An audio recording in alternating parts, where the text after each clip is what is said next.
Tell me, honey, come back. Sometime I'm on a rat back jack. Sometime I get a hump in my back. Sometime I'm going over here.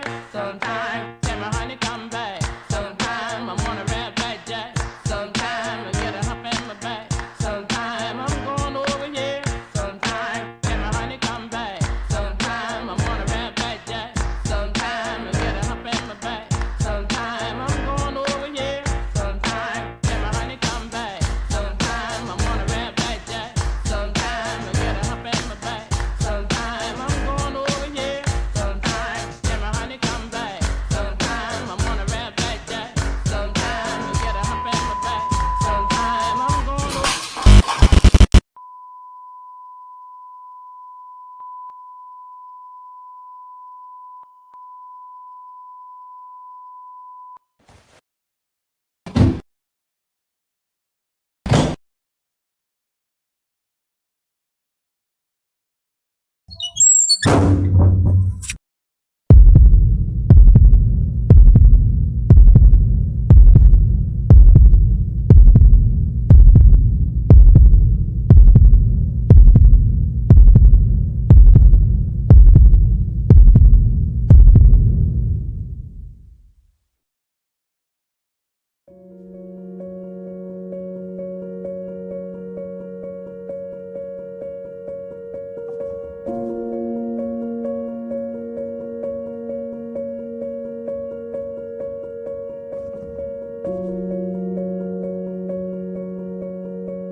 సుందరి నీను వంట చూడని నీలో నన్నంత కానుకే ఇచ్చా మనసంత జన్మకే తోడై నేనుంట గుండెలో నిండమంట నీడగా పాడమంట నా సిరి నీవేనట సుందరి నీను వంట చూడని నీలో నన్నంత కానుకే ఇచ్చా మనసంత జన్మకే తోడై నేనుంట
The person you are trying to call is currently busy.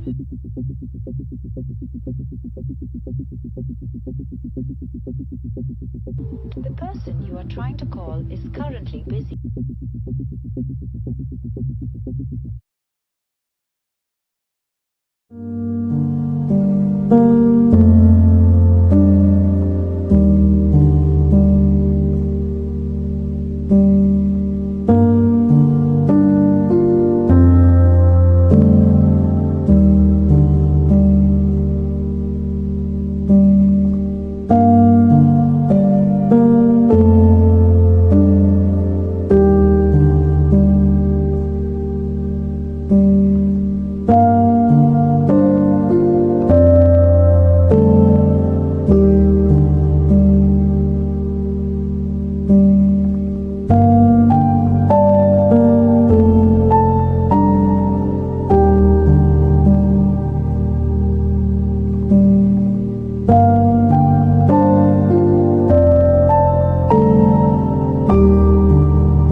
అమ్మా,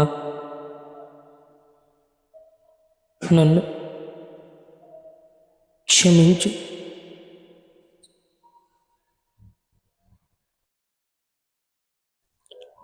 నేను చచ్చిపోతున్నందుకు కాదు, నువ్వు ప్రాణం పోసిన ఈ ప్రాణం తీసుకోవడానికి నీ చీరని ఉపయోగిస్తున్నాను. కానీ అమ్మ, చిన్నప్పటి నుంచి నా లైఫ్లో కావాల్సిన కంఫర్ట్స్ అన్నీ నీ దగ్గర దొరికాయి. అందుకే చావులో కూడా నిన్నే వెతుక్కుంటున్నాను. నాన్న, చిన్నప్పటి నుంచి నాకు ఏది కావాలో అది కాకుండా ఏది అవసరమో అది ఇచ్చి పెంచావు.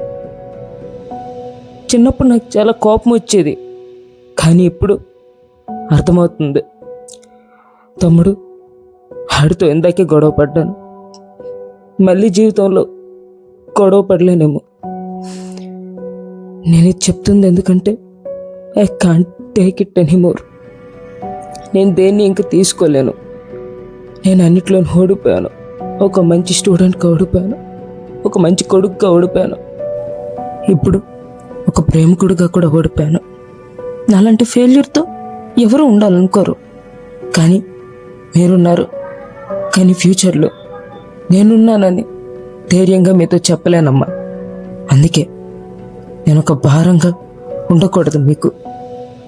అందుకే వెళ్ళిపోతున్నాను. నాకు తెలుసు ఈ లెటర్ మీకెంత బాధనిస్తుందో, కానీ ఓర్చుకోలేకపోతున్నానమ్మా. ఈ బాధని లోపలే ఓర్చుకోలేకపోతున్నాను. ఎవరికి చెప్పాలో అర్థం కావట్లేదు. అందుకే నా చివరి అక్షరాలు ఇలా ఈ కాగితంలో వదిలేసి వెళ్తున్నాను. I'm sorry for being born a loser. ఒకవేళ నెక్స్ట్ జన్మంటూ నిజంగానే ఉంటే I promise I'll be a good son. కానీ ఇప్పటికీ వెళ్ళిపోతున్నాను. ఇంక సెలవు.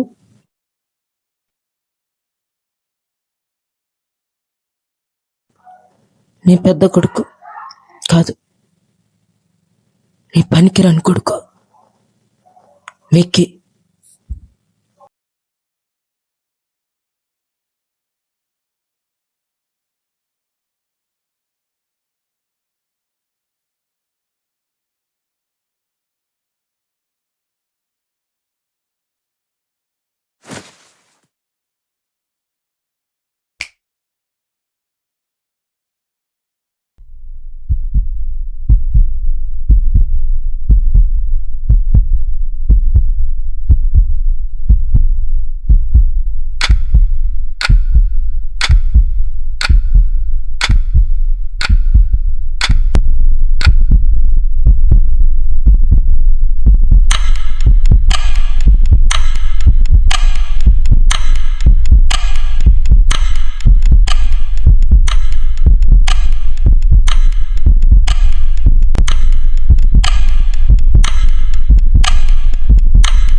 ఏంటి అలా చూస్తున్నావు?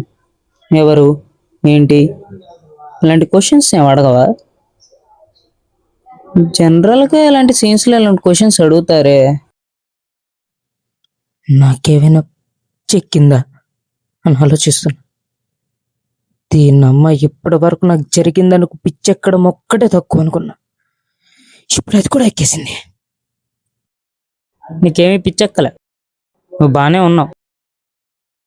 కానీ మెంటల్లీ కొంచెం అన్స్టేబుల్. సెట్ అయిపోతావు, కానీ పిచ్చెక్కింది కాదు. నువ్వు అడగకపోయినా నేనెవరు? Answer is simple. నేను నీ ఆత్మని. నువ్వు నా ఆత్మవి. దీనమ్మ, ఇప్పటిదాకా నాకు డౌటే, కానీ ఇప్పుడు కన్ఫర్మ్. నాకు నిజంగానే పిచ్చెక్కేసింది. ప్రశాంతంగా చేద్దాం అనుకున్న చావులో కూడా నాకు ప్రశాంతత లేదు.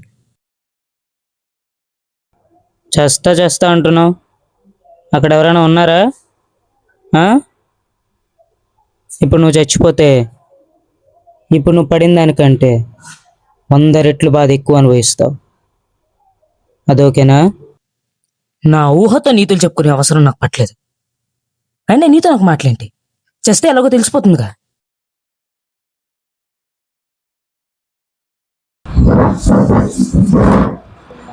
చేస్తే చావు, నాకేంటి?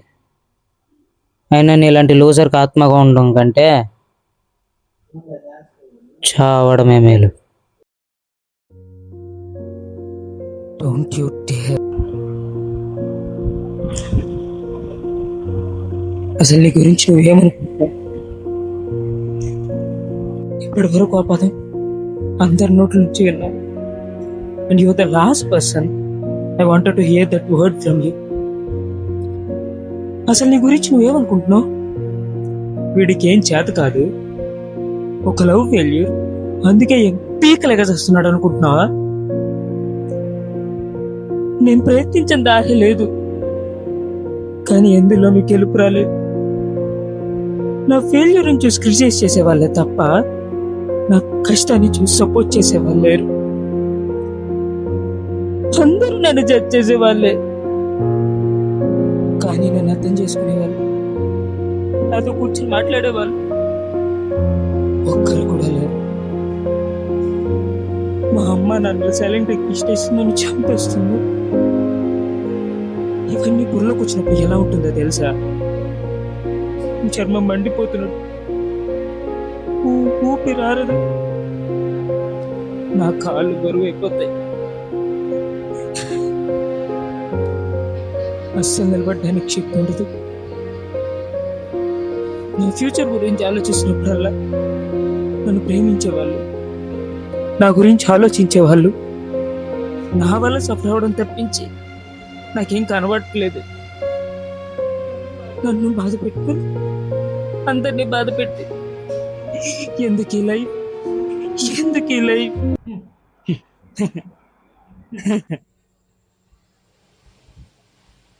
నా బాధ అని చెప్పుకుంటూ ఉంటే నీకు నవ్వులాటగా ఉందా? మరి చెప్పాలంటే నేను షాక్లో ఉన్నా నీలాంటి వాడి దగ్గర నుంచి ఆ మాటలు వింటున్నందుకు. అసలు నీకు ఈ ఫీలింగ్స్ ఎక్కడి నుంచి వచ్చాయి? తెలివైనోడు వాళ్ళ గురించి వీళ్ళ గురించి ఆలోచించడు. వాళ్ళు వీళ్ళు బతుకుంటారు, రేపు చేస్తారు. అయినా నువ్వు ముందు హెల్ప్లెస్నెస్ నుంచి బయటికి రా. ఈ నపుంసక తత్వాన్ని వదులు. ఎవరి గురించి అయినా ఆలోచించుకుంటే అలా ఉంటారు. ఏ వాళ్ళ ఫీలింగ్స్ మ్యాటర్ కదా? వాళ్ళు నా మీద చాలా ఎక్స్పెక్టేషన్స్ పెట్టుకుని ఉంటారు, వాటికి నేను ఆన్సర్ చెయ్యాలి కదా. ఇప్పుడు దానివల్ల నువ్వు చద్దావు అనుకుంటున్నావు. ఒకవేళ నువ్వు పట్టించుకోకుండా ఉండుంటే నీకు చద్దావన్న ఆలోచన వచ్చేదే కాదు. But it is too late now. ఇప్పటికిప్పుడు నా ఫీలింగ్స్ నేను మార్చుకోలేను. నువ్వు బతుకున్నంత వరకు దేర్ ఆర్ ఇన్ఫినైట్ పాసిబిలిటీస్. లెక్కెట్టలేనన్న అవకాశాలు ఉన్నాయి నువ్వు ట్రై చేయడానికి. నీకు కావాల్సిందలా సహాయం చేసే చెయ్యి. అందుకే నేను ఇక్కడ ఉంది.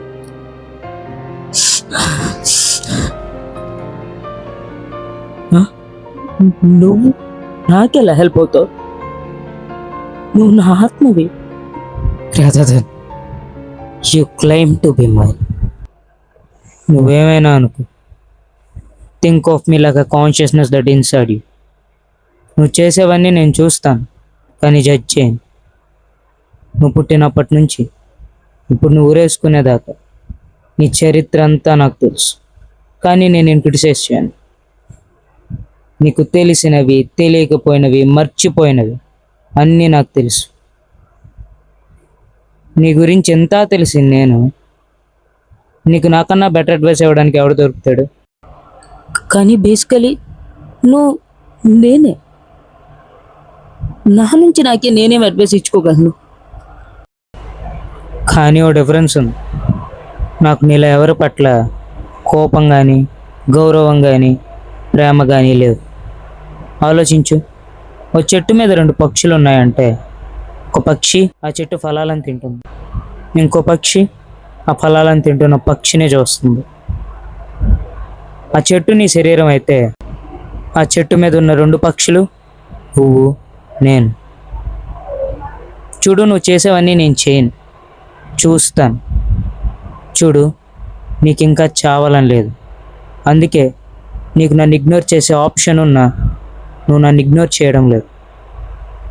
చావుకి బతుక్కి, నీకు నాకు మధ్యలో ఉంది అదొక్కటే కుర్చీ. దాని మీద నిలబడతావు, దాని మీద కూర్చుంటావు, నీ ఇష్టం.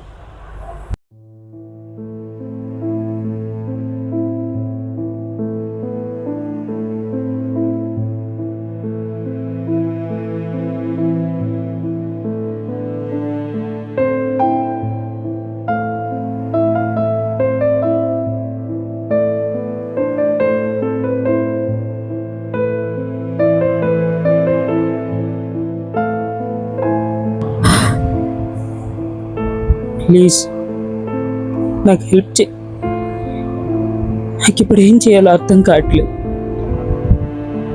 నువ్వు అన్నట్టు నాకు నిజంగానే చావాలని లేదు, కానీ ఫెయిల్యూర్ అని ట్యాగ్ తగిలించుకొని ఈ వరల్డ్ని ఫేస్ చేయలేను. నాకు ఇప్పుడు ఏం చేయాలో అర్థం కావట్లేదు. బాధ, కోపం, హెల్ప్లెస్నెస్ ఇవన్నీ నన్ను సరిగ్గా ఆలోచించనివ్వకుండా చేస్తున్నావు. నాకు ఇప్పుడు ఏది తప్పో ఏది కరెక్టో కూడా అర్థం కావట్లేదు. నాకు ఇప్పుడు ఏం చేయాలో చెప్పడానికి ఒకరు కావాలి. And I want you to tell me what to do the right thing. Please, నాకు నువ్వు తప్పించి ఇంకెవరు చెప్పేవాళ్ళు లేరు. ప్లీజ్. ఎంతసేపు పరిచయం, ఇప్పుడేమో మోకాళ్ళ మీద పడుతున్నావు. నాకు తెలీదు ఎందుకో చెయ్యాలనిపించింది.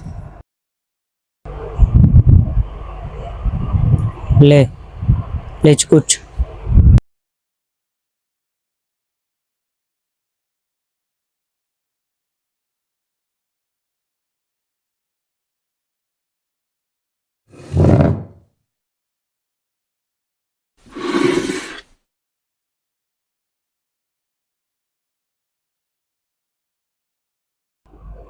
చూడు, ఇప్పటి వరకు నువ్వు చేసిందంతా నీలో వచ్చిన చాలా ఎమోషన్స్ వల్ల చేసావు. నువ్వు లైఫ్లో ఫెయిల్ అవ్వడం వల్ల నీకు బాధేసింది. ఆ ఫెయిల్యూర్ అనే ట్యాగ్ ఆ బాధని ఇరిటేషన్గా మార్చింది. నీ బాధను వినడానికి ఎవరూ లేనప్పుడు ఆ ఇరిటేషన్ కాస్త కోపంగా మారింది. చివరికి నీ లవర్ మెసేజ్ వచ్చినప్పుడు ఆ ఇరిటేషన్ కాస్త డెస్పరేషన్గా మారింది. ఇంకా అది నేను పూర్తిగా వదిలేసిందని తెలిసాక ఆ డెస్పరేషన్ కాస్త హెల్ప్లెస్నెస్గా మారి ఎలాగైనా చావాలనుకున్నాం. కానీ ఇలాంటి సమయాల్లో మనిషి రెండే చేయగలడు, అయితే రియాలిటీని ఫేస్ చేయడం లేదా చావడం. ఇది రెండో చాలా ఈజీ అనిపించింది, అందుకే చేద్దాం అనుకున్నాం. కానీ ఎందుకు చావలేకపోతున్నావో తెలుసా? నీకు చావడానికి రిజాల్వ్ లేదు. అలాగని రియాలిటీని ధైర్యంగా ఫేస్ చేయి. ఇలాంటి సమయాల్లో మనిషి ఎవడైనా ఏం చేస్తాడు? అయితే చావటం, లేదా ధైర్యం తెచ్చుకొని లైఫ్ని ఎదుర్కోవడం. ఇదే నా ఆన్సర్. అదంత సింపుల్ అయితే నేను ఎందుకురా నీ క్లాస్ పీకడానికి వస్తాను? మరి ఆన్సర్ ఏంటి? ఓర్పు. ఓర్పే ఓర్చుకోవడం నేర్చుకోవాలి. కానీ అది నాకెలా హెల్ప్ అవుతుంది? ఎవరేమంటున్నాయి, ఎలా జరుగుతుంది చూస్తూ ఊరుకోవాలా? చలికాలంలో జ్వరం వస్తే నువ్వేం చేస్తావు? ఏం చేస్తాను? చచ్చినట్టు జ్వరాన్ని తట్టుకుంటారు. చచ్చిపోతే ఏం ప్రాబ్లం ఉండదుగా, దుప్పటి కప్పుకోవాల్సిన పని ఉండదు, చలి తట్టుకోవాల్సిన పని ఉండదు. ఆ కాలంలో జ్వరాలతో దగ్గులతో ఎలాంటి బాధలు పడతావు, ఆ బాధలో పడాల్సిన పని ఉండదుగా. ఇంకేమైనా పిచ్చా? చలికాలంలో జ్వరం వస్తే ఎవరైనా చచ్చిపోతారా? వచ్చే కాలం వరకు వెయిట్ చేస్తారు. అప్పటిదాకా జ్వరం తట్టుకోవాలి కదా. నేను చెప్తుంది అదే. బాధ, శోకం, అసహాయ స్థితి ఇవన్నీ చలికాలం లాంటివి. ఎలాగైతే నీ ఎమోషన్స్ వస్తాయో అవి కూడా వచ్చిపోతాయి. కాలాల్లో ఋతువులు మారుతాయి, అలాగే నీ ఎమోషన్స్ కూడా. ఇప్పుడు ఈ బాధ అనే ఎమోషన్ ఉంది చూడు, అది నువ్వు తట్టుకోవడం నేర్చుకోవాలి. అది ఇప్పుడు నువ్వు తట్టుకుంటేనే చలికాలం తర్వాత వసంతకాలం వచ్చినట్టు వసంతకాలాన్ని చూస్తావు. ఎంతకాలమని ఇలా ఓర్పుతో ఉండాలి, ఎంతకాలమని ఇలా సహనంతో ఉండాలి. సంవత్సరంలో కాలాలు మారుతాయి, ఎందుకంటే అది ఫ్యాక్ట్. కానీ నా జీవితంలో మంచి రోజులు ఎప్పుడు వస్తాయి? నేనేవి రాయిని కాదు కదా ఎప్పుడు బాధలను భరిస్తూ ఉండడానికి. చివరికి పర్వతాలు కూడా ఎప్పుడొకప్పుడు కోల్పోతాయి. నేను ఒక మామూలు మనిషిని. Even I have a breaking point. అవును, నువ్వు అంటున్నది నిజమే. కానీ నేను నిన్ను ఓర్పుతో ఉండమన్నా, ఏమీ చేయకుండా ఉండమని లేదే. ఇక్కడి నుంచి నువ్వు కదలాలన్నా ఒక అడుగు ముందేయాలి. అలాగే నువ్వు సక్సెస్ అవ్వాలంటే సింపుల్, కష్టపడాలి. నువ్వు నీ గోల్ రీచ్ అయ్యేంత వరకు కష్టపడాలి. ఇది నీ మార్గం, నీ లక్ష్యం. నీకున్నది ఒక్కటే లక్ష్యం, ఒక్కటే గోల్. అందులో నువ్వు ప్రయత్నించాలి. నువ్వు అంటున్న రాయి కూడా ఓర్పుతోనే నిలబడి ఉంటే రాయి నెల మిగిలిపోయేది. దాని కష్టం ఉల్లిదెబ్బల్ని భరించడం. అలా తట్టుకుంది కాబట్టే ఎందరో శిల్పకారులు దాని నుంచి గొప్ప శిలలు తయారు చేశారు. అది దాని కష్టం. మరి నీ కష్టం ఏంటి? కానీ ఎలా? నాకంటూ ఒక గోల్ లేదు, ప్యాషన్ లేదు. ఒక రాయికైనా ఎవడో చెక్కితేనే కదా అది శిల్పం అవుతుంది. వాడికి ఏం చేయాలో క్లారిటీ ఉంది, కానీ నాకు ఆ క్లారిటీ కూడా లేదు. ఎలాంటి క్లారిటీ లేకుండా ఎలా ఉరుకుతూ ఉండమంటావు? ఇవన్నీ చెప్తూ మెయిన్ పాయింట్ మర్చిపోతున్నావు. ఏంటి? నీ డ్యూటీ. నా డ్యూటీయా? అవును, నీ డ్యూటీ. ఇప్పటిదాకా అది నెగ్లెక్ట్ చేసుకుంటూ వచ్చావు.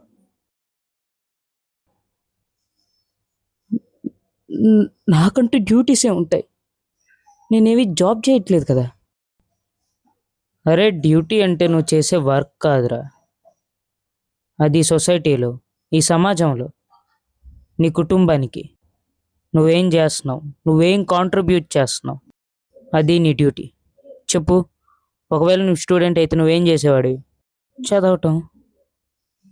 అదే ఒకవేళ సోల్జర్ అయితే పబ్లిక్ ప్రొటెక్షన్. అదే నువ్వు ఒక గవర్నమెంట్ ఆఫీసర్ అయితే civil service. But they are doing their jobs. They have their own jobs. What I have to do? నేను ఇక్కడ వాళ్ళ జాబ్స్ గురించి మాట్లాడట్లేదు, వాళ్ళ డ్యూటీస్ గురించి మాట్లాడుతున్నాను. చెప్పు, ఒక సోల్జర్ తన ప్రాణాలకి తెగించి దేశాన్ని కాపాడుతాడు. ఎందుకు? వాళ్ళకి వేరే హైపైడ్ జాబ్స్ దొరకవా? ఎందుకు అంత కష్టంగా ఉన్నా అంత హెవీ ట్రైనింగ్ తీసుకొని దేశాన్ని కాపాడడానికి వెళ్తారు? Because they felt like it was they duty. వాళ్ళు దాన్ని ఒక డ్యూటీలు అనుకుంటున్నారు కాబట్టే చేస్తున్నారు. ఒకవేళ దీన్ని ఒక జాబ్లానే తీసుకొని ఉంటే ఏ కంట్రీ నిలబడేదే కాదు. వాళ్ళు యుద్ధ భూమిలో ప్రాణాలు కోల్పోయినప్పుడు కూడా నా దేశాన్ని కాపాడనన్న తృప్తితో చనిపోతారు. అదే ఒకవేళ ప్రాణాలతో ఉంటే అదే యుద్ధ భూమిపై మళ్ళీ దేశాన్ని కాపాడడానికి నిలబడతారు. చస్తే స్వర్గం, చావకపోతే దేశం. అందులోనే వాళ్ళకి సాటిస్ఫాక్షన్ ఉంటుంది. ఇప్పుడు నువ్వు చేస్తున్నావే, ఆ చావులో ఎలాంటి సాటిస్ఫాక్షన్ లేదు. You are dying full of regret and sadness. ఇందాకన్నావే ఒళ్ళు కాలిపోతున్నట్టుంటుందని, చర్మం మండిపోతున్నట్టుంటుందని. అది జస్ట్ ట్రైలర్ మాత్రమే. నువ్వు చచ్చిన తర్వాత ఎమోషన్స్ కూడా నీతోనే వస్తాయి. అప్పుడు దీనికంటే వర్స్ చూస్తా. చూడు, నువ్వేమీ కాకముందు ఇంటికి పెద్ద కొడుకు. ఇంటికి పెద్ద కొడుకు నీ కొన్ని డ్యూటీస్ ఉన్నాయి. మీ అమ్మ నాన్నల్ని చూసుకోవాలి, ఇంటిని పోషించాలి. అదంతా పక్కన పెట్టి ఏదో ఒక గోల్ సాధించడానికి పాకులాడావు. ఇప్పుడు అది సాధించకపోయేసరికి యూ జస్ట్ గేవ్ అప్. చచ్చిపోవాలనుకున్నావు నీ డ్యూటీస్ వదిలేసి. మరేం చేయమంటావు? ఇష్టం లేని పని చేస్తూ లైఫ్ని లీడ్ చేయమంటావా? మరి అది నరకం కాదా?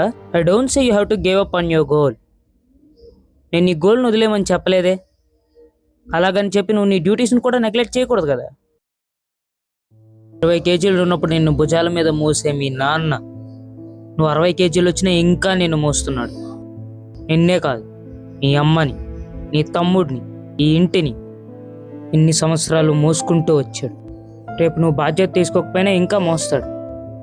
అదే రేపు నువ్వు చచ్చిపోయాక మీ నాన్న నేను భుజాల మీద కాదు, గుండెల్లో మోసుకెళ్తాడు. అప్పుడు 60 కేజీలు కాదు, 1 టన్ను బరువు ఎత్తడం ఈ బాధ కంటే తేలిగ్గా అనిపిస్తుంది. ఆలోచించు. ప్రపంచంలో ఏ ప్రాబ్లం చావు కన్నా పెద్దది కాదు. ఇంకోసారి చావు అనే ఆలోచన బుర్రలోకి వచ్చే ముందు ఆలోచించు. నీ ప్రాణం నీ ఒక్కడిది కాదు. నువ్వు చేస్తే ఈ ప్రపంచానికి నష్టం లేకపోవచ్చు, కానీ నువ్వే ప్రపంచం అనుకునే మీ అమ్మా నాన్నలకి పోతే కానీ పోని బాధ మిగులుతుంది.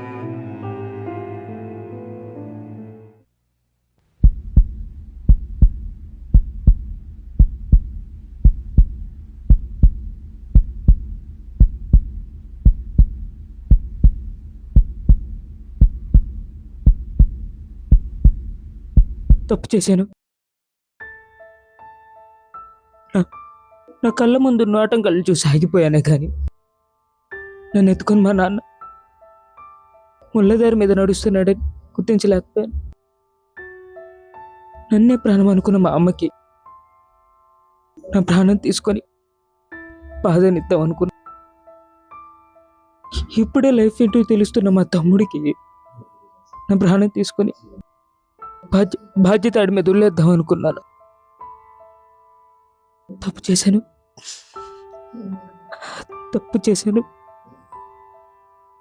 ఇప్పుడు నాకు చావాలని లేదు. అలాగని లైఫ్లో ముందుకెళ్ళడానికి కూడా నాకు గట్స్ లేవు. What if I fail at everything again? మళ్ళీ నేను అన్నిట్లో ఫెయిల్ అయితే I promise I won't commit suicide again. కానీ మళ్ళీ నా జీవితంలో ఇంకో ఫెయిల్యూర్గా ఉండాలనుకోవట్లేదు. నాకు ఈ ఫెయిల్యూర్ బతుకొద్దు. అసలు ఫెయిల్యూర్ అంటే ఏంటి? అది వస్తే ఎందుకు అంత అయిపోయినట్టుగా ఫీల్ అయిపోతావు? ఫెయిల్యూర్ అంటే అదొక ప్రూఫ్ నువ్వు ట్రై చేసావని, ఇంకా చేస్తున్నావని. That's a living proof. కానీ రిజల్ట్స్ లేకుండా ఎంత ట్రై చేస్తా. ట్రై చేసి దాని రిజల్ట్ రాకపోతే దాని ఫలితం ఏంటి? అయితే రిజల్ట్స్ గురించి ఆలోచించుకో. Don't think about the results. సక్సెస్కి నీ దారి వేసుకుంటూ పో. ఒక మెట్టు తర్వాత ఇంకో మెట్టు ఎక్కావో లేదో చూడు. ఎన్ని మెట్లు ఎక్కాలో చూడకు, ఎన్ని మెట్లు ఎక్కావో చూడు. ఒక్కసారి వెనక్కి తిరిగి చూస్తే నువ్వు నడిచిన దారి నువ్వేంటో చెప్తుంది. అదే ముందుకెళ్తుంటే కొత్తగా మారబోయే నిన్ను నువ్వు పరిచయం చేసుకుంటావు. ఒక్కటి గుర్తుపెట్టుకో, నువ్వు చేసే పని మీదే నీకు అధికారం ఉంది, దాని ఫలితం మీద కాదు. నువ్వు సక్సెస్కి నీ దారి వేసుకుంటూ వెళ్తున్నప్పుడు you have to do in a right way. నువ్వు సరైన పద్ధతిలో చేయాలి. But never give up. సక్సెస్ని, ఫెయిల్యూర్స్ని పట్టించుకోకు. All that matters is that reach your destiny. నువ్వు ఎలా నడుస్తున్నావు అనేదే ముఖ్యం. ఫ్యామిలీ వరకు ఓకే, ఎందుకంటే వాళ్ళు నా ఫ్యామిలీ. వాళ్ళని నేను లైఫ్ లాంగ్ చూసుకుంటాను, ఎందుకంటే వాళ్ళ నుంచి నేను వచ్చాను. వాళ్ళ మీద నాకున్న లవ్ అన్కండిషనల్. మరి నాతో నా సగ జీవితం గడపడానికి వచ్చే తన సంగతి ఏంటి? సక్సెస్ వచ్చినా ఫెయిల్యూర్ వచ్చినా నా ఫ్యామిలీ నాతో ఉంటుంది. కానీ నా ఫ్యామిలీ నుంచి కాకుండా వేరే ఫ్యామిలీ నుంచి వచ్చే తన సంగతి ఏంటి? ఆల్రెడీ ఓ అమ్మాయిని ప్రేమించాను. నేను టఫ్ టైమ్స్లో ఉన్నప్పుడు తను నన్ను వదిలేసి వెళ్ళిపోయింది. ఇప్పుడు వచ్చే అమ్మాయి కూడా నేను టఫ్ టైమ్స్లో ఉన్నప్పుడు నన్ను వదిలేసి వెళ్ళదని గ్యారంటీ ఏంటి?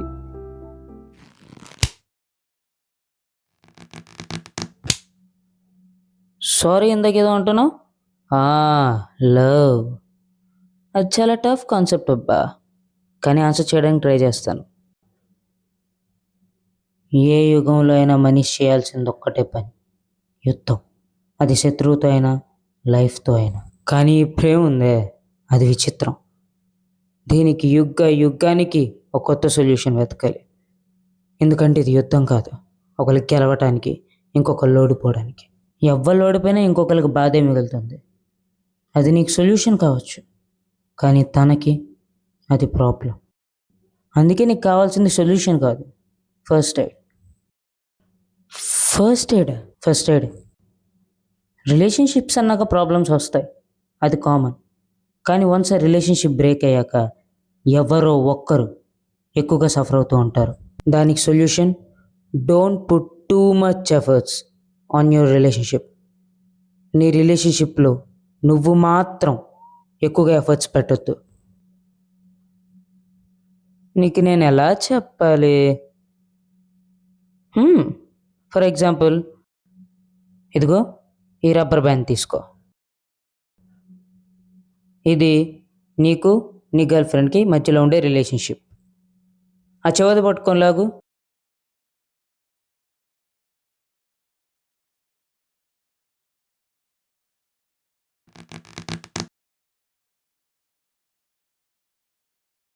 ఇది నీ గర్ల్ ఫ్రెండ్, అది నువ్వు. ఇప్పుడు ఇది లాగావే, స్ట్రెచ్ అయిందిగా. అది నువ్వు నీ గర్ల్ ఫ్రెండ్ మీద పెట్టుకున్న ఎఫర్ట్స్. ఒక్కసారి తను నిన్ను వదిలేసింది,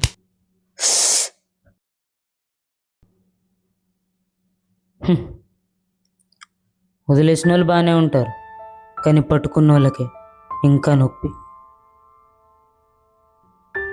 నువ్వు రిలేషన్షిప్స్లో ఎంతైతే ఎఫర్ట్స్ పెడతావో అవతల వాళ్ళు వదిలేసినప్పుడు కూడా నీకు అంతే బాధ మిగులుతుంది. So put your efforts on a right person. వాళ్ళు ఎంతైతే ఎఫర్ట్స్ పెడతారో నువ్వు కూడా అంతే ఎఫర్ట్స్ పెడితే రిలేషన్షిప్స్ బాగుంటాయి. లేకపోతే ఇందాక తగిలింది కదా రబ్బర్ బ్యాండ్ షాట్, నీ గుండెల్లో తగులుతుంది అసలైన షాట్. ఇప్పుడు నువ్వు అదే ఎక్స్పీరియన్స్ చేస్తున్నావుగా, కొత్తగా చెప్పాల్సిన పని లేదు. చూడు, నేను చెప్పాల్సింది చెప్పాను. ఒక్కసారి 5 నిమిషాలు కూర్చొని బుర్ర పెట్టి ఆలోచించు. అప్పటికి నీకు ఈ లైఫ్ వర్త్ కాదనిపిస్తే కూర్చున్నోడికి అదే కుర్చీ మీద నిలబడడం పెద్ద కష్టం కాదు.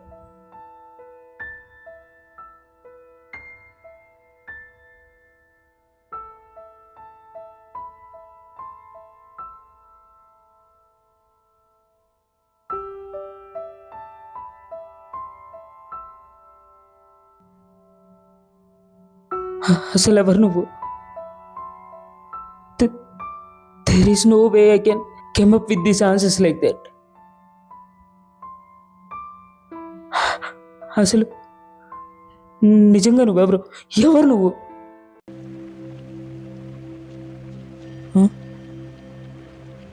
ఏంటి ఇక్కడ కూర్చున్నానంటే? ఆడేది చీర ఎక్కడ ఉంది? ఫైల్ ఎక్కడ ఉంది? అంత మామూలుగానే ఉంది. ఫ్యాన్ ఒక్కడు ఊరేసలేదు.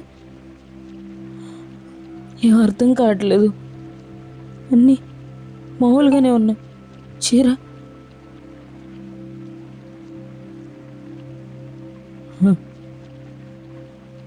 ఇదంతా నా పిచ్చి అన్నమాట. చీర ఏంటి గట్టిగా ఉంది?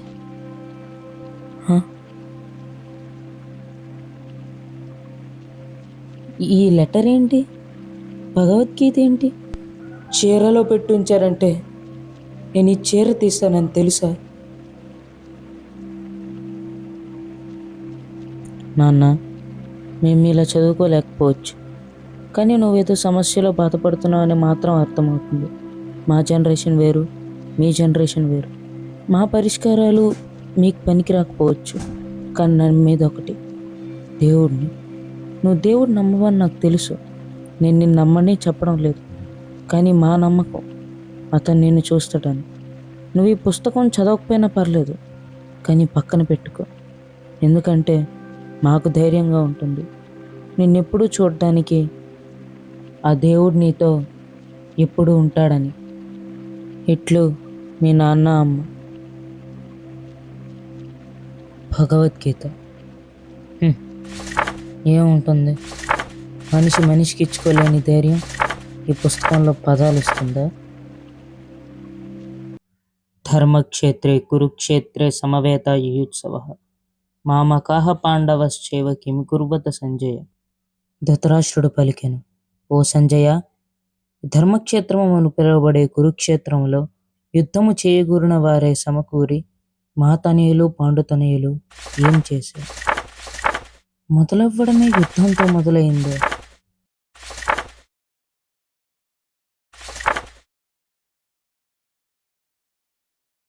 ఓ కృష్ణ, నా చర్మం మండిపోతున్నట్టుంటుంది. ఊపిరి ఆరట్లేదు. నా కాలు బరువెక్కిపోతుంది. ఎక్కడో విన్నట్టుంది. నా చేతుల్లో నా కుల వినాశనం తప్ప నాకేం కనబడట్లేదు. చర్మం మండిపోతున్నట్టుంటుంది. ఊపిరి హారదు. నా కాళ్ళు బరువు అయిపోతాయి. నన్ను ప్రేమించేవాళ్ళు, నా గురించి ఆలోచించేవాళ్ళు నా వల్ల సఫర్ అవడం తప్పించి నాకేం కనబడట్లేదు. ఇవన్నీ నేనన్నట్లాగే ఉన్నాయి. అప్పుడు కృష్ణుడు ఆశ్చర్యంతో, అర్జున, నీకే కల్మషాలు ఎక్కడి నుంచి వచ్చాయి? నీలాంటి వాళ్ళకి ఇలాంటి బుద్ధి తగినది కాదు. నిజం చెప్పాలంటే నేను షాక్లో ఉన్నా. నీలాంటి వాడి దగ్గర నుంచి ఆ మాటలు వింటున్నాను. అసలు నీకు ఈ ఫీలింగ్స్ ఎక్కడి నుంచి వచ్చాయి? ఎందుకు పనికిరాని ఈ నపుంసక తత్వానికి అయినా నువ్వు ముందు ఈ హెల్ప్లెస్నెస్ నుంచి బయటికి రా. నపుంసక తత్వాన్ని వదులు. ఇవన్నీ నా ఆత్మ నాతో చెప్పిన మాటల్లాగా ఏం అర్థం కావట్లేదు. అచ్చం పుస్తకంలో ఉన్నట్టు లేకపోయినా అదే అర్థాన్ని సూచిస్తున్నాయి. కృష్ణ, ఇప్పుడు నేను నీకు శిష్యుడిని, శరణాగతుడిని. నాకేం చేయాలో అర్థం కావట్లేదు. నువ్వే నాకు దారి చూపు. ఇవన్నీ నన్ను సరిగ్గా ఆలోచించలేకుండా చేస్తున్నాయి. నాకు ఇప్పుడు ఏది తప్పు, ఏది కరెక్ట్ కూడా నాకు అర్థం కావట్లేదు. నాకు ఇప్పుడు ఏం చేయాలో చెప్పడానికి ఒకరు కావాలి. And I want you to tell me what to do the right thing. Arjuna, సుఖదుఖాలు పట్టించుకోకుండా నువ్వు యుద్ధం కొరకే పని చేయాలి. ఒకవేళ నువ్వు పట్టించుకోకుండా ఉండుంటే నీకు ఇచ్చేద్దామన్న ఆలోచన వచ్చేదే కాదు. అర్జున, ఈ మార్గంలో వెళ్ళే వాళ్ళు ఒకే లక్ష్యంతో ఉంటారు. ఇది నీ మార్గం, నీ లక్ష్యం. నీకున్నది ఒక్కటే లక్ష్యం. ఎంత చదువుతున్నా ఎగ్జాక్ట్గా లేకపోయినా సేమ్ మీనింగ్ వస్తుంది. అర్జున, నీ విద్యుక్త కర్మను నెరవేర్చడానికి మాత్రమే నీకు అధికారం ఉంటుంది. నువ్వు చేసే పని మీదే నీకు అధికారం ఉంది, దాని ఫలితం మీద కాదు. అర్జున, సంవత్సరంలో ఎలాగైతే ఋతువులు వచ్చిపోతూ ఉంటాయి, సుఖదుఖాలు కూడా అలాగే వచ్చిపోతూ ఉంటాయి. కాలంలో ఋతువులు మారుతాయి, అలాగే నీ ఎమోషన్స్ కూడా. ఒక్కటి మ్యాచ్ అయితే కోఇన్సిడెన్స్ అనుకోవచ్చు, అన్నీ సేమ్ మీనింగ్ ఇస్తున్నాయి. ఒక చెట్టు మీద రెండు పక్షులు ఉన్నాయంటే ఓ పక్షి ఆ చెట్టు ఫలాలను తింటుంది, ఇంకో పక్షి ఆ ఫలాలను తింటున్న పక్షిని చూస్తుంది. ఆ చెట్టు నీ శరీరం అయితే ఆ చెట్టు మీద ఉన్న రెండు పక్షులు నువ్వు, నేను. ఆ ఫలాలను తింటున్న పక్షి జీవాత్మ అయితే ఆ చూస్తున్న పక్షి పరమాత్మ.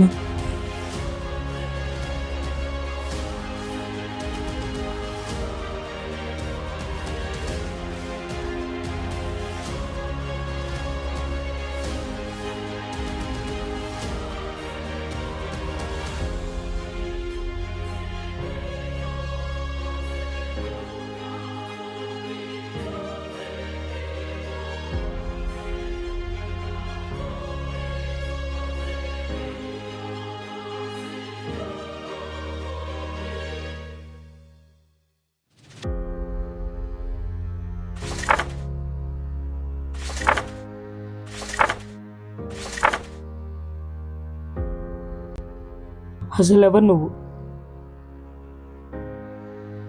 There is no way I can came up with these answers like that.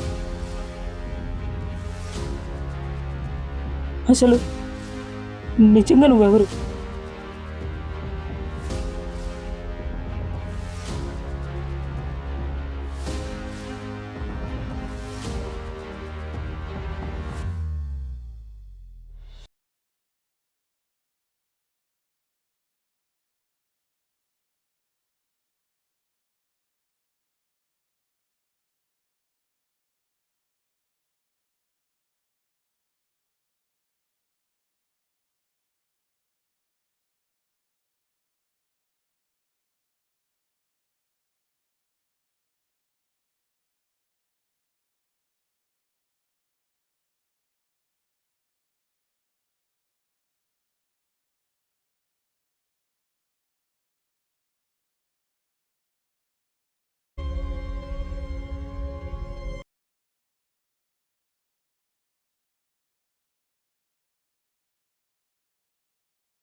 దేవుడు, ఇది చిన్నప్పటి నుంచి నాకు ఒక అర్థం కాని సబ్జెక్ట్. నా చుట్టుపక్కల ఉన్నోళ్ళు ఈ దేవుడిని చాలా రకాలుగా పూజించేవాళ్ళు. కొందరు భయంతో పూజించేవాళ్ళు, మరికొందరు భక్తితో, కొందరు స్వార్థంతో, ఇంకొందరైతే వాళ్ళ చేత పూజింపబడడం దేవుడికే హానర్గా అనుకునేవాళ్ళు. నాకు వాళ్ళ విధానాలు నచ్చేవి కావు. కళ్ళ ముందు మనిషి సఫర్ అవ్వడం కనబడుతూ ఉన్నా ఏమీ కదలని రాయికి అన్నీ ఉన్నాయో లేదో చూసుకునేవాళ్ళు. నాకు చాలా కోపం వచ్చేది వీళ్ళ విధానాలు చూసి. కానీ ఏవైనా అడిగితే తిరిగి ఏమంటారో అని భయం. అందుకే ఏమీ అనలేని ఆ రాయి మీద నా కోపం చూపెట్టేవాడిని. నిన్న జరిగిన దానికి నేను ఇప్పటికీ షాక్లోనే ఉన్నా. అలాగని చెప్పి దేవుడి మీద నా పర్స్పెక్టివ్ మారిందా అంటే నేను దానికి చెప్పలేను. ఎందుకంటే తను నా ముందుకు నేనేదో పూజిస్తానని రాలేదు, నేనేదో దానం ఇస్తానని రాలేదు. కురుక్షేత్రం కష్టంగా ఉందని అర్జునుడు యుద్ధాన్ని ఆపేద్దాం అనుకున్నాడు. అలాగే నేను కూడా బతకడం ఆపేద్దాం అనుకున్నా. కానీ వచ్చాడు, నన్ను తిట్టాడు, నా తప్పేంటో చెప్పాడు. ప్రాణం అంటే తేలిగ్గా వదిలేసేది కాదన్నాడు. బాధ్యత అంటే కష్టం వచ్చినప్పుడు అవతల వాళ్ళ మీద వదిలేసేది కాదన్నాడు. నాకు ధర్మం అంటే ఏంటో చెప్పాడు. మేబీ ఫ్యూచర్లో ఇప్పుడు నేను పడిన దానికంటే ఎక్కువ కష్టాలు ఎదుర్కొంటానేమో. కానీ ఒక్కటి మాత్రం కన్ఫర్మ్, ఇంకెప్పుడు నా జీవితాన్ని నేను రాసేసి వదిలేసిన సూసైడ్ లెటర్ లాగా పారాయను. ఒకవేళ ఫ్యూచర్లో నిజంగానే అలా పారేసుకునే టైం ఉంటే వస్తాడా?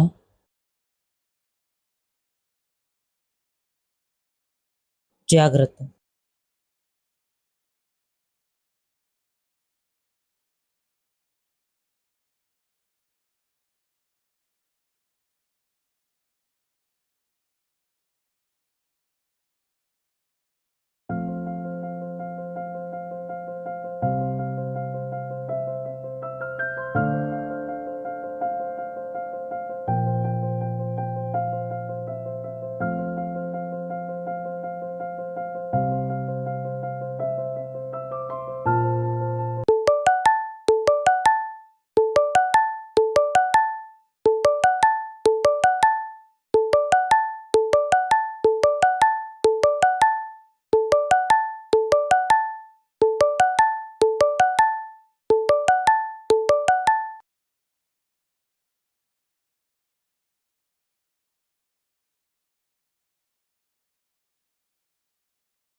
హలో. I'm sorry. సారీ ఎందుకు? నువ్వు అనుకున్నదే చేసావుగా. అది కాదు, నువ్వు ఎంత ప్రెషర్లో ఉన్నా we're putting so much efforts in our relationship and I felt very bad. ఎందుకంటే నేను నీ గోల్స్కి అడ్డం వస్తున్నానేమో అని భయం వేస్తుంది. ఫ్యూచర్లో నీ మీద పెట్టిన ఎఫర్ట్స్ కంటే కొంచెం నా గోల్ మీద పెట్టి ఉంటే నా పొజిషన్ ఇలా ఉండేది కాదు అని నువ్వు ఎక్కడ అంటావేమో అని భయం వేసింది. అందుకే నీ గోల్కి అడ్డం ఉండకూడదని ఇలా చెప్పాను. కానీ ఇప్పుడు ఐ ఫెల్ట్ ఈవెన్ వర్స్ నా. నేను నీతో ఉండను అని చెప్పే కంటే కలిసి ఫేస్ చేద్దామని ఎందుకు చెప్పలేదా అనిపించింది. ఇప్పటి నుంచి మన ఇద్దరం కలిసి మనం అనుకున్న ఫ్యూచర్ మీద ఎఫర్ట్స్ పెడదామని ఎందుకు అనలేదా అనిపించింది. I can completely understand if you want to leave me, but ఇంకో ఛాన్స్ ఉంటే I want to put more efforts into has.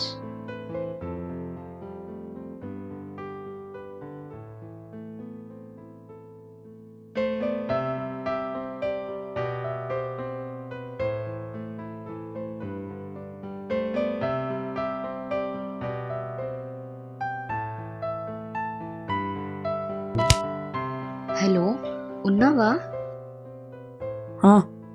Rubber band. Rubber బ్యాండా?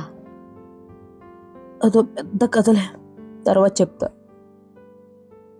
అది కాదే, ఇప్పుడు నువ్వు బ్రేకప్ చెప్పాక నాకు ఫ్యూచర్ మీద హోప్స్ అన్నీ పోయి నేను సూసైడ్ చేసుకొని ఉంటే ఏం చేసేదానివి? నువ్వంత వీక్ విల్లెడ్ పర్సన్ ఏం కావు. అసలు నీలో చూసి ఇష్టపడింది నీ పట్టుదలని ఇంకా ఎఫర్ట్స్ చూసి. నా మీద నాకంటే నీకే ఎక్కువ హోప్స్ ఉన్నాయి బంగారం. ఆఫ్టర్నూన్ 2కి బయటికి వెళ్దాం, ఓకేనా? నేను నీకు ఇచ్చిన వాచ్ కట్టుకొనిరా. వాచ్చా? వాచా అంటావేంటి? నేను నీకు ఇచ్చిన ఫస్ట్ గిఫ్ట్ అది. తినమ్మా, ఆవేశంలో గుమ్మేశాను. అంటే బంగారం, అది నువ్వు నిన్న బ్రేకప్ చెప్పాక నాకు ఫ్యూచర్ ఎగిరిపోయానమాట. ఆ బాధలో ఆ వాచ్ పోయింది. ఎదవా, ఎంత ప్రేమతో కొనిచ్చాను. ఉండు, అసలు నాతో మాట్లాడకు. ఉసే, Don't talk with me for 2 days. ఉసే, అది కాదే నేను చెప్పేది. ఉసే, తినమ్మా.